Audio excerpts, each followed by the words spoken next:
땀을 내서 훌러를 물리친다. 이것은 여기 들어오는 놈도 여끈끈이 풀 이 부분에서 들어오지 마 막고 사멸시키는, 포획해서 사멸시키는 작용을 하지만, 그러나 이미 들어갔을 때는 이 점막 조직에 잠복해 있는 놈들이 이렇게 끈끈이 풀이 발사될 때, 분비될 때 쫓겨나온다.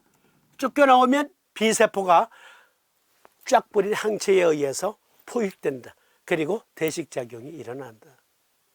그러니까 마왕탕이나 계지탕을 복용하면 여기 폐각 내 점막 조직에서 땀이 난다. 어떤 땀?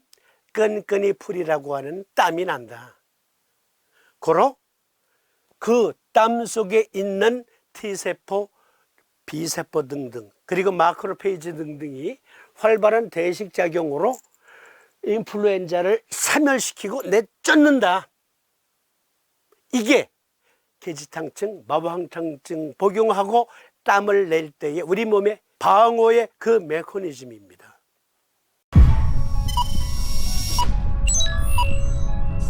땀을 내서 훌러를 물리친다. 그렇습니다. 계지탕증, 마왕탕증을 땀을 내서 내쫓는 거예요. 그런데 혹자들은 묻겠지. 아니, 마왕탕, 계지탕을 복용하면 표피의 땀이나 그것은 열이 식는 것까지는 내가 이야기했어. 그런데 그때 점막 내에서 끈끈이 풀이라는 땀이 난다고? 그걸 어떻게 믿어? 그러시는 분이 계실지 모르겠습니다. 설명드릴게요. 자, 추석이나 청명 때 성묘하기 전에 미리 가서 벌초하잖아요. 벌초하다가 말벌집을 건드렸거나 아니면 벌집을 건드렸어. 벌이 그냥 사방에서 날아들어서 쏩니다.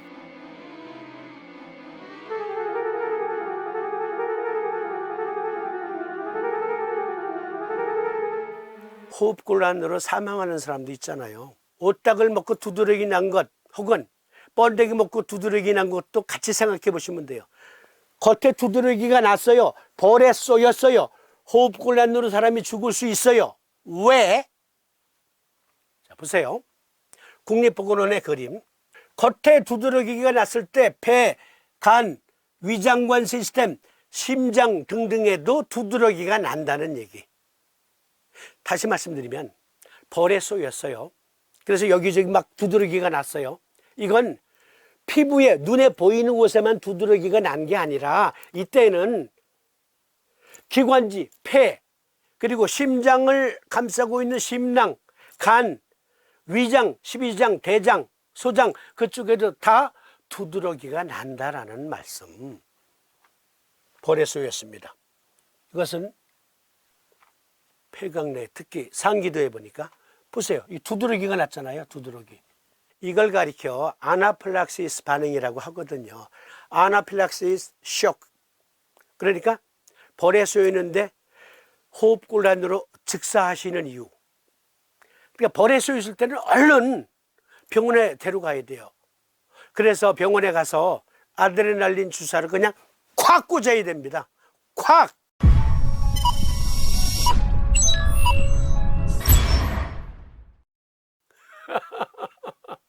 그래야 되거든요. 벌에 쏘였는데 혹은 두드러기가 났는데 보니까 뇌에도 날 수가 있고 폐에도 날 수가 있고 심장에도 날 수 있고 여기 소장, 대장 등등의 피부에도 날 수 있고 등등. 벌에 쏘였어요. 두드러기가 눈에 보이는 게 나타납니다. 막 우들우들해졌어요. 이때에는 속에도 똑같은 두드러기가 난 것이다. 그러니까 이 그림에서 보듯 기도에 두드러기가 났으니까 기도를 좁힐 것 아닙니까? 호흡곤란으로 숨이 막혀 죽는 거예요. 심한 경우. 즉 겉에 나타난 현상은 속의 현상을 반영하기도 한다. 그런데 어느 분은 그래 적절한 비유이기도 하지만 그래도 나는 확신이 안 돼. 보다 확실한 스모킹 건을 가져와 하실 분이 계실 것 같아서 여기 미국 국립보건원에 들어가서 논문 찾아왔습니다. 생체 내에서 인간의 운동 중 국소 발환 및 피부 혈류를 조절하는 데 있어서 나트륨, 칼륨, 아데노신 트리포스파타제의 역할 라는 논문이에요. 아데노신 트라이포스파타제는 그렇죠. 아데노신 3인산, 우리 몸의 에너지. 그러니까 우리가 운동을 하거나 또는 사우나에 들어가면 그러면 아데노신 3인산과 나트륨 칼륨 채널이 함께 코어포레이션 하면서 속에서부터 밖으로 땀을 내서 열을 식힌다. 열을 식힌다. 즉 땀이 날 때는 나트륨 칼륨 아데노신 트리포스파타제의 그 기능에 의해서 땀이 난다 이거예요.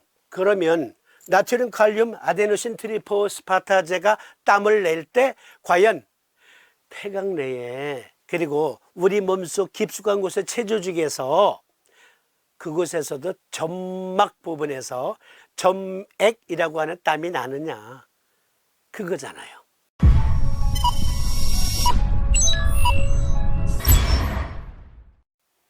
여기 논문 다 띄워놓고 봅시다.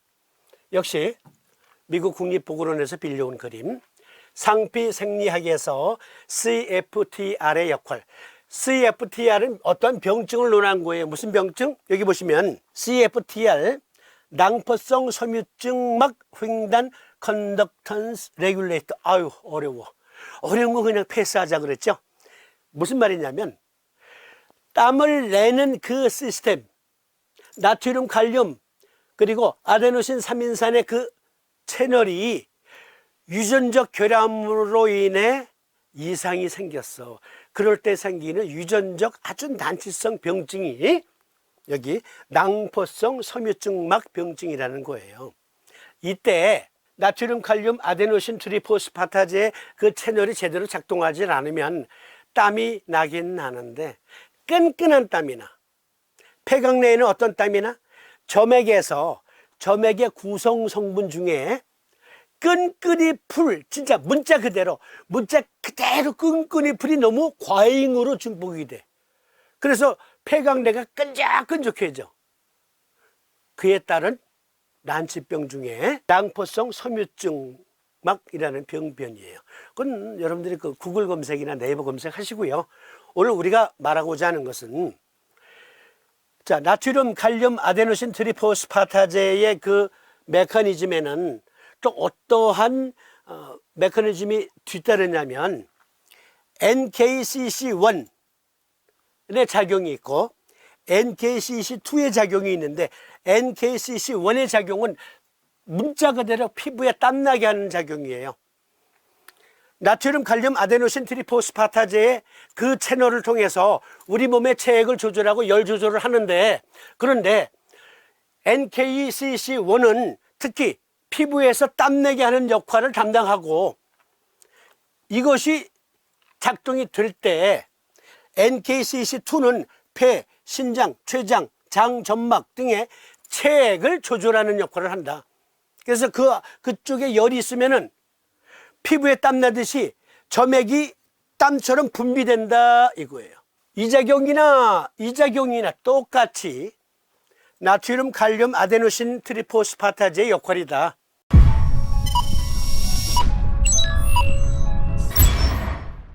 나트륨 칼륨 아데노신 트리포스파타제가 땀을 낼 필요가 있다라고 하면 피부에도 땀을 내고 땀을 낼 필요가 있다 하면 폐, 신장, 췌장, 장, 점막 등에도 땀을 낸다. 특히 폐에는 인플루엔자를 포획하기 위한 끈끈이 플러스의 점액이 분비된다. 즉 피부에 땀날 때는 동시에 폐에서도 땀이 난다라는 과학적인 근거예요.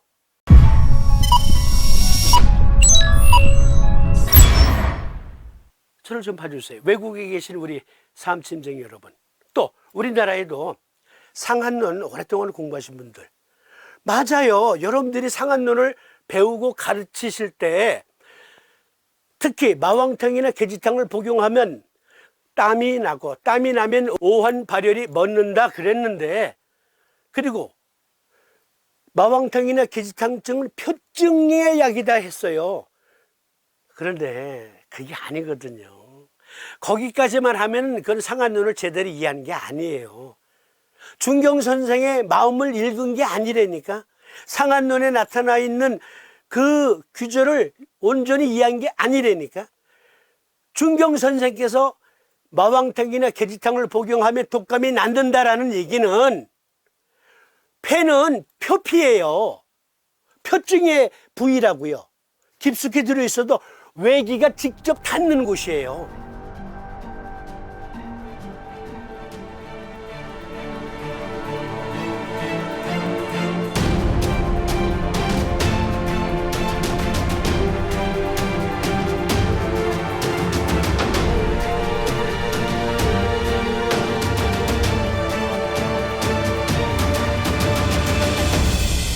준경 선생께서는 마왕탕이나 계지탕을 복용하면 분명히 땀이 난다.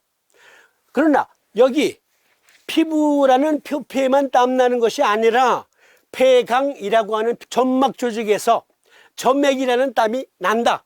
그런데 그 점액이라는 땀 속에는 T림프구 마크로페이지도 활동하고, 그리고 특히 B세포는 그 섬모 조직에 덮여 있는 점액, 그 점액에 항체를 만들어서 쫙 뿌림으로 인해 들어오려는 인플루엔자는 거기서 포획, 들어오지 마.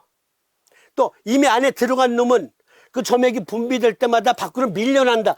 밖으로 밀려나면 점액에 있는 비항체, T림프구, 마크로페이지 등등이 포획을 해서 사멸시킨다. 그걸 보신 거예요. 그걸 보셨다고요.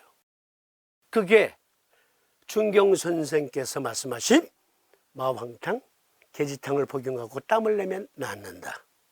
절대로 깔때기가 아니고 우리 방송 아니면 어디서도 들을 수 없는 2500년 만에 비밀이 풀리는 겁니다. 준경 선생께서 거금 2500년 전에 말씀하신 내용, 오늘날, 아니 오늘 이 시간, at the moment, 이 시간, 독감 걸린 초기 첫날 땀을 내어 인플루엔자를 내쫓는다. 여기 점막 조직에 섬모 조직이 있고, 섬모 조직에는 점액이 일정한 수위를 유지하고 있는데 그곳의 수위가 낮아. 그게 마왕탕증이에요. 그래서 마왕탕을 복용하면 피부에 땀 나듯이 점막 조직에서 이렇게 점액땀이 분비되면서 일정한 수위를 유지한다. 그러면 면역세포들이 활동한다. 계지탕은 일정한 수위에 점액이 있기는 있어. 왜? 어떻게 알아 그것을? 만져보니까 스티키에 땀이 나고 있어. 그런데 무엇이 문제예요? 그 점액 조직에 면역세포들이 제대로 분포되어 있질 않아. 이걸 아셔야 돼요. 면역세포는 영원히 사는 놈들이 아니에요. 바이러스가 들어왔어요.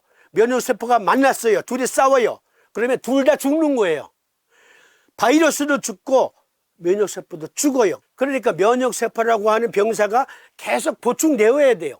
왜? 바이러스도 계속 보충되니까. 둘이 싸우다 죽었어. 그러면 면역세포가 또 가. 다른 면역세포가, 다른 바이러스가 와 싸워.